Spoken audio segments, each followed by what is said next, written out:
membangun Jakarta nih. Kemudian punya namanya rencana pembangunan Jakarta. Tapi lebih tepat disebut rencana pembangunan. Tidak ada kota lain yang punya sumber daya sebanyak Jakarta. Jangan kerjakan sendirian. Rugi betul kita. Itu pakar-pakar begitu banyak ada di sini. Think tank begitu banyak, NGO begitu banyak. Kenapa mereka tidak dilibatkan? Kenapa mereka tidak diajak? Yuk kita sama-sama bangun kota ini. Bukankah ini kota kita bersama? Bukankah ini bukan cuma kota ini milik pemerintah provinsi? Jadi ketika bicara pembangunan, jangan hanya seakan pembangunan pemerintah kota, tapi pembangunan Jakarta semuanya. Nah kemudian pendekatan kita, bila dulu kami di pemerintahan ini menjadi satu-satunya penyelenggara nih kegiatan. Nah, kemudian masyarakat itu dipandang sebagai warga. Kami bikin sesuatu, pokoknya warga turut aja. Terus kemudian kita bikin sesuatu, kita sosialisasi. Ya warga dengerin aja. Terus kemudian warga dianggap sebagai customer. Ini warga nggak usah ngapa-ngapain, duduk diam, bayar pajak, nyoblos pilkada, itu aja. Nggak usah kerja, nggak usah terlibat. Nah, sekarang diubah. Kita pemerintah sebagai kolaborator dan masyarakat sebagai co-creator. Co-creator itu artinya masyarakat punya ide, punya kekuatan. Betul. Disitulah kekuatan kolaborasi. Iya, hingga akhirnya ya tercipta ya, terlihatlah bagaimana kemajuan, kemudian pembangunan yang cukup masif bisa dikatakan seperti itu dan membuat masyarakat nampaknya lebih memiliki lagi Jakarta tempat tinggal dan juga tempat berkegiatan sehari-hari. Nah kemudian pertanyaan selanjutnya tuh Bang, memang seberapa penting sih kita tahu bahwa ada tantangan-tantangan apalagi untuk perkotaan saat ini terkait dengan bukan cuma dihadapi oleh Jakarta ya, tapi kita harus melek juga tantangan-tantangan perkotaan di dunia untuk saat ini. Dan seberapa penting akhirnya kolaborasi yang dilakukan di Jakarta ini bisa menjawab tantangan itu Bang? Ya, tantangan yang dihadapi oleh semua kota di dunia saat ini adalah satu, lingkungan hidup. Itu dan kita Jakarta merasakan dampak lingkungan hidup kita yang mengalami degradasi itu. Satu misalnya udara. Kualitas udara kita ini terganggu, menurun karena kontribusi besar dari kendaraan bermotor. Lalu apa yang kita lakukan? Bangun public transport supaya warga bisa pindah naik kendaraan umum, tidak harus kendaraan pribadi, otomatis greenhouse gas emisinya akan turun. Yang kedua, kita bangun taman-taman. Selama 4,5 tahun ini, revitalisasi taman itu sampai 377 taman di Jakarta. Dan konsep tamannya diubah. Kalau dulu taman itu garden itu untuk ditonton, diubah menjadi park. Park itu adalah tempat bermain.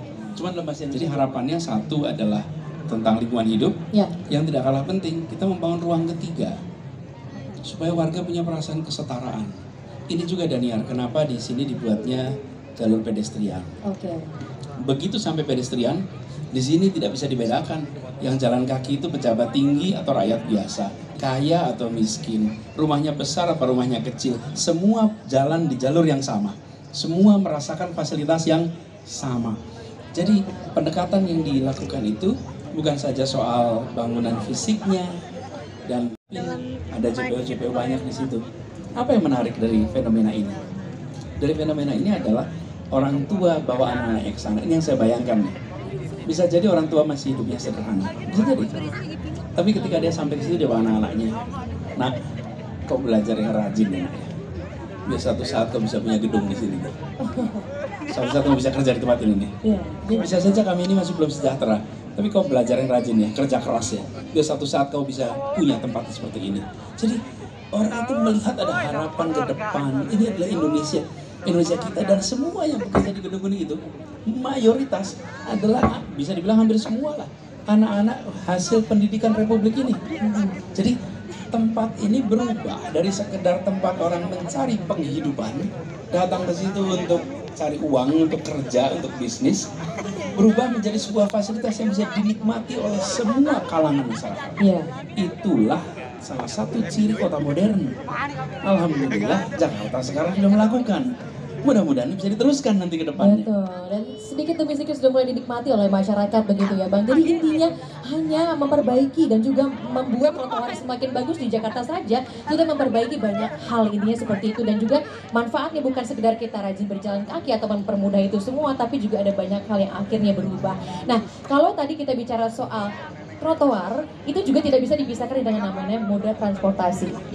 Yang saya tahu bukan cuma trotoarnya saja yang kemudian diperbaiki, diperluas, menjadi lebih layak untuk pejalan kaki, tapi juga dimudahkan dengan adanya moda-moda transportasi. Jadi kalau misalnya jalan kaki mau pergi ke kota tua, naik Transjakarta, jalannya enak, turun di sini juga akhirnya jalannya enak, begitu ya Bang. Jadi bukan cuma fisiknya saja, tapi juga hal lain terintegrasi. Mau ditambahkan Bang? Iya, betul. Jadi satu nyaman tentu. Yang kedua terjangkau. Terjangkau itu apa sih? Harganya dan lokasinya. Jadi sekarang moda transportasi umum Jakarta itu di tahun 2017 pada saat kami mulai bekerja di Jakarta, jangkauannya itu 42% kota Jakarta. Oke. Sekarang alhamdulillah sudah terjangkau 85% kota Jakarta. Sekarang mereka itu bisa menggunakan transportasi umum tanpa biaya yang tinggi dan ada kepastian bahwa kalau saya naik kendaraan ini berapa lama akan sampai dan lain-lain. Jadi ketersambungan ini, connectivity di kota seperti Jakarta ini harus dibangun supaya warga di Jakarta punya kelebihan pengeluaran untuk urusan lain. Ini Daniel, warga Jakarta itu biaya transportasi itu bisa sampai 30% dari spending dia. Kenapa itu terjadi? Karena kami di pemerintahan nyiapin aspalnya. Soal kendaraannya silakan Anda beli sendiri kendaraannya, bensinnya silakan Anda beli sendiri, mobilnya silakan pilih sendiri. Kami nggak nyiapin, itu diubah. Kami sekarang siapin mobilnya, kami siapin jalannya, silakan Anda naik kendaraan yang kami siapkan. Dengan cara begitu, maka biaya hidup dia langsung turun, target kita 8%. Jadi transportasi umum di Jakarta itu bukan baru, sudah lama. Tetapi jalan sendiri-sendiri, tidak dijadikan sebagai sebuah sistem satu kesatuan. Waktu kami mulai bertugas, kita buat nih namanya Jaklingko. Ini terangkan pada sini nih. Ini dia Jaklingko nih. Jadi Jaklingko ini adalah satu konsep di mana seluruh operator yang berada di Jakarta, yang dulunya nih, Daniel operator itu menerima pembayaran dari warga.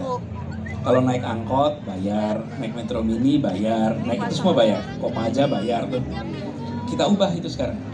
Jadi operator-operator ini mereka menjual jasanya kepada pemerintah. Kami beli jasa mereka, tapi cara menghitungnya bukan per penumpang, tapi kami menghitungnya dalam satu hari berapa kilometer jaraknya. Jadi rata-rata 100 km plus minus 10. Jadi dia setiap hari harus berputar, ngikutin rutenya 100 km kira-kira. Nanti kami bayar per kilometer. Nah, apa yang terjadi ketika itu dilakukan? Mereka nggak lagi kebut-kebutan rebutan penumpang, karena mereka penumpangnya 5 atau 10 bayarnya sama. Kemudian yang kedua, mereka ada kepastian pendapatan. Nggak ada lagi rute kerepotan merawat kendaraannya, karena biaya yang dibayarkan sesuai dengan ongkos yang dikeluarkan. Rapatnya itu 77 kali dalam 6 bulan untuk menentukan berapa biaya per kilometer itu, dan panjang. Tapi begitu ketemu kesepakatan, lalu mereka tenang tuh. Nah, di sisi lain warga tidak lagi membayar kepada perusahaan transportasi itu, warga bayar ke pemerintah. Di Jakarta ini pengguna sepeda sebagai transportasi itu meningkat 10 kali lipat. 10 kali lipat. Satu, tentu karena pengalaman pandemi kemarin. Yang kedua, ketika mereka sudah naik sepeda merasakan ada jalurnya, ada fase, dan tapi begini juga, ini harus belajar nih. Sebagian dari kita masih belum merasa bertanggung jawab untuk berbagi jalan. Jalan itu ada jalan untuk kaki, ada jalan untuk sepeda, ada jalan untuk yang bermotor, ada jalan untuk kendaraan umum. Hormati masing-masing tempat itu, sehingga semua selamat. Nah, penghormatan ini yang harus dilatih. Nggak mungkin otomatis, nggak bisa kita bikin jalur terus otomatis semua orang taat, nggak mungkin.